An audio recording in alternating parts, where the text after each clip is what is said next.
नमस्कार. आज आपण अण्णाभाऊ साठे यांच्या एका खूपच महत्वाच्या कथेवर बोलणार आहोत, स्मशानातील सोनं. हो, म्हणजे अनेकांनी ही कथा वाचली असेल किंवा कुठेतरी ऐकली असेल.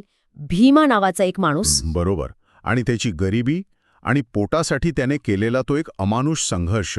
पण ही मला वाटतं फक्त वरवरची ओळख आहे. अगदी. आज आपण फक्त या पृष्ठभागावर नाही थांबणार, तर त्या कथेच्या गांभीर्यतेत जाणार आहोत. आपल्याकडे या कथेतले काही महत्त्वाचे अंश आहेत, ज्यांच्या आधारे आपण या कथेमागची सामाजिक टीका आणि मानवी स्वभावाचं ते भीषण चित्रण यावर बोलू. नक्कीच. कारण ही कथा फक्त गरिबीचं वर्णन करत नाही, तर परिस्थिती माणसाला माणूस म्हणून कसं संपवून टाकू शकते याचं एक विदारक चित्र आहे. आजच्या चर्चेत आपण 3 मुख्य गोष्टींवर लक्ष देऊ. एक म्हणजे मुंबईसारखं शहर आणि जंगल, या 2 टोकाच्या पार्श्वभूमीचा भीमाच्या मानसिकतेवर काय परिणाम होतो. अच्छा. दुसरा म्हणजे भीमा आणि त्याची बायको यांच्यातला संघर्ष, जो फक्त नवरा बायकोचा नाहीये, तर तो आहे जगण्याची गरज आणि नैतिकता यांच्यातला संघर्ष. आणि तिसरं, जे सर्वात महत्वाचं आहे, स्मशानातला तो प्रसंग. हो, जिथे माणूस आणि जनावर यांच्यातली रेषाच पुसट होऊन जाते. उत्तम.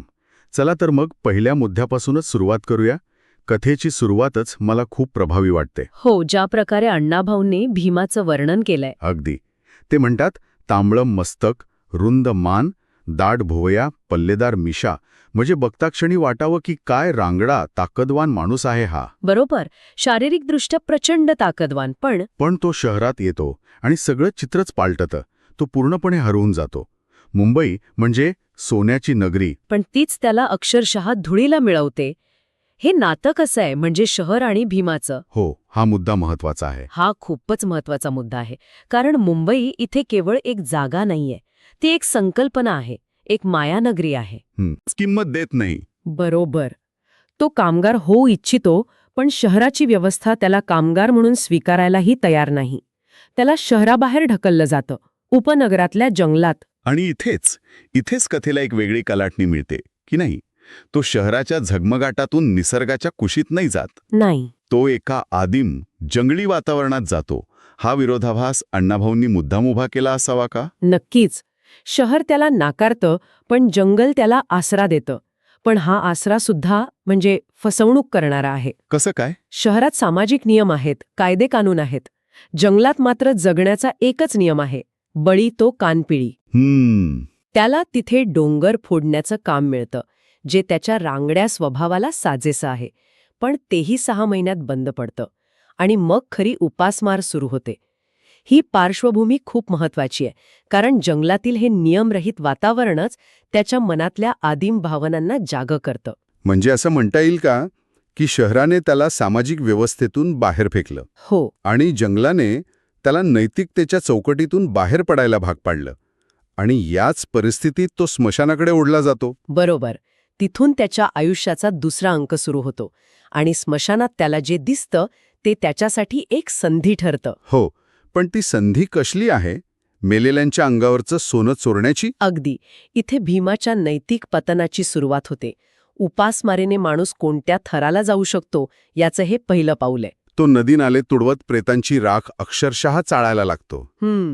त्याला सोनं मिळतं, पण ते सोनं मिळवण्याची प्रक्रियाच त्याला आतून पोखरत असते. तो आता समाजाचा भाग नाहीये, तो स्मशानाचा रहिवासी बनतो.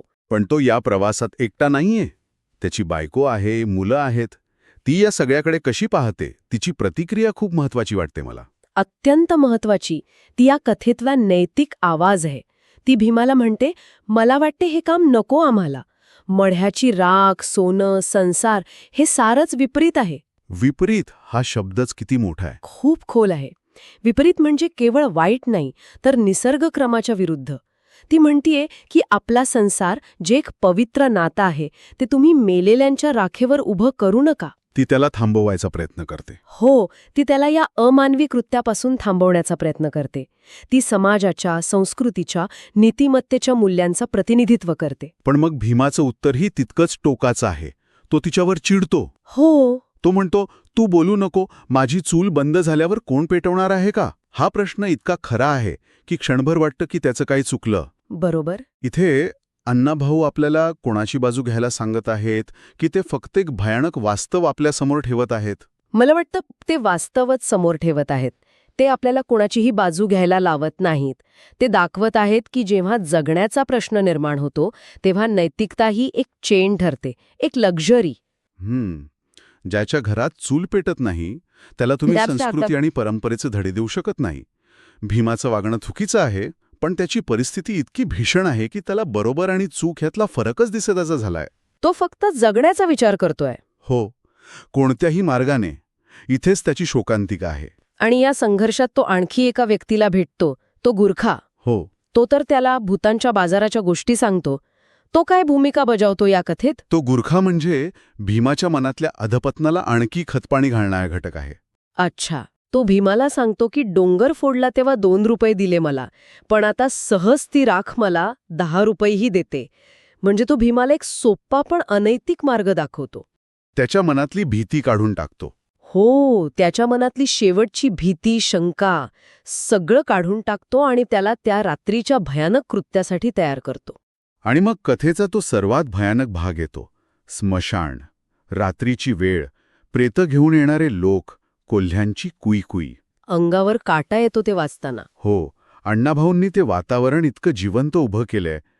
या वातावरणाचा उद्देश फक्त भीती निर्माण करणं आहे की त्यामागे आणखी काही आहे?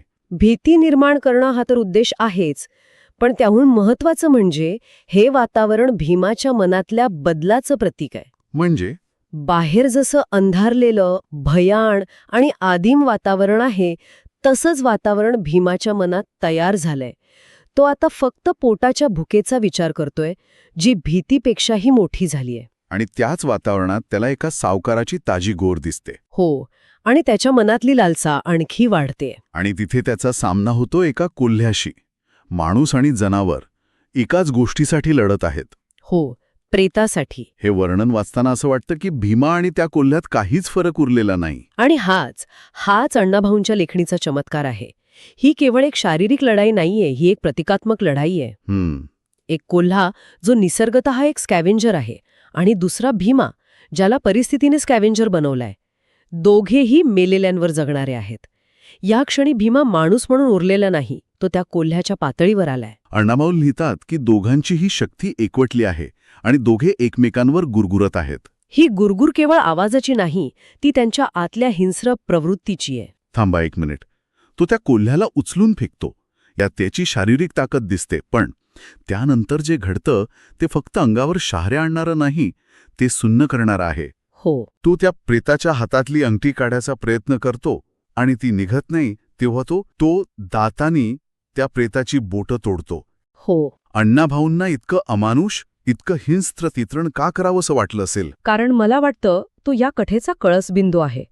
तो पॉइंट ऑफ नो रिटर्न आहे. म्हणजे तिथून मागे फिरणं शक्यच नाही. अजिबात नाही. या क्षणी भीमातील उरलीसुरली माणुसकी पूर्णपणे संपते. त्याने हत्यार म्हणून कशाचा वापर केला? दगडाचा नाही, काठीचा नाही, दातांचा. हो, दातांचा. दात हे सर्वात आदिम हत्यार आहे. हिंस्र प्राणी शिकारीसाठी दातांचा वापर करतात. भीमा जेव्हा दातांनी प्रेताची बोटं तोडतो तेव्हा तो स्वतःच्या माणूस असण्यावरचा शिक्का पुसून टाकतो आणि पूर्णपणे एक हिंस्र पशु बनतो. हे त्याच्या नैतिक मृत्यूचं प्रतीक आहे. अगदी. आणि या सगळ्या गोंधळात गावकरी जागे होतात. कोल्ह्यानी प्रेत खाल्लं अशी आरोळी ऐकू येते. ही सुद्धा एक विडंबनाच आहे की नाही? हो, ते कोल्ह्याला दोष देत आहेत, पण खरा कोल्हा तर भीमा आहे. बरोबर. आणि त्यानंतरचा प्रसंग तर आणखीनच भयावह आहे. तो ती तुटलेली बोटं तोंडात धरून पळतो, पण त्याचवेळी त्याची स्वतःची बोटं त्या प्रेताच्या जबड्यात अडकतात. जणू काही ते प्रेत त्याला पकडून ठेवतंय. हो, त्याच्या पापाची शिक्षा देत आहे. तो स्वतःला सोडवण्याचा जो प्रयत्न करतो त्यात त्याची स्वतःची बोटं चिरळली जातात. हे खूप प्रतिकात्मक आहे. दुसऱ्याचं सोनं मिळवण्याच्या नादात तो स्वतःचेच हात, स्वतःचं जगण्याचं साधन गमावून बसतो. तो घरी येतो. त्याला ताप भरलेला असतो. त्याची बायको रडते आणि मग कथेचा शेवट येतो. डॉक्टर त्याची ती 2 चिरडलेली बोटं कापून टाकतात. आणि त्याच दिवशी त्याला बातमी कळते की त्याच्या खाणीचं काम पुन्हा सुरू झालं आहे. ही कसली क्रूर थट्टा आहे नशिबाची. ही केवळ नशिबाची थट्टा नाही, ही त्या व्यवस्थेची क्रूरता आहे. अण्णाभाऊ इथे एक अत्यंत मार्मिक आणि उपरोधिक शेवट करतात. हो, ज्या कामासाठी, ज्या हातांसाठी तो तळमळत होता, ते काम त्याला परत मिळालं. पण कधी? जेव्हा ते काम करण्यासाठी लागणारे हातच त्याने गमावले आहेत. ज्या व्यवस्थेने त्याला आधी उपाशी ठेवून अमाणूस बनवलं, तीच व्यवस्था आता त्याला संधी देत आहे. पण ती संधी निरुपयोगी आहे. हे एक दुष्टचक्र आहे. सोनं मिळवण्याच्या नादात त्याने केवळ 2 बोटच नाही तर आपलं भविष्यच गमावलं.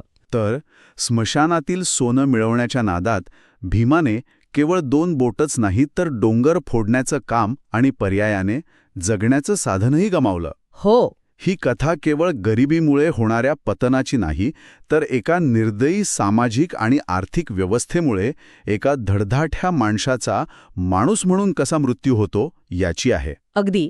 अण्णाभाऊ साठेंनी हे अत्यंत प्रभावीपणे मांडलं आहे. आणि या कथेच्या शेवटी एक प्रश्न मनात राहतोच की भीमाला जे स्मशानातील सोनं मिळालं त्याची खरी किंमत काय होती? बरोबर. सोनं मिळवण्याच्या नादात त्याने फक्त शारीरिक अवयव गमावले की माणूस म्हणून असलेलं स्वतःचं अस्तित्वच गमावलं? आणि या चर्चेच्या शेवटी एक विचार करण्यासारखा मुद्दा असा आहे की या कथेचा खलनायक कोण आहे? हो. भीमा, तो कोल्हा, किती व्यवस्था जी मुंबईच्या रूपात सोनं दाखवते पण माणसाला स्मशानातली राख चाळायला लावते. मला वाटतं अण्णाभाऊंनी हा प्रश्न आपल्यावरच सोडला आहे.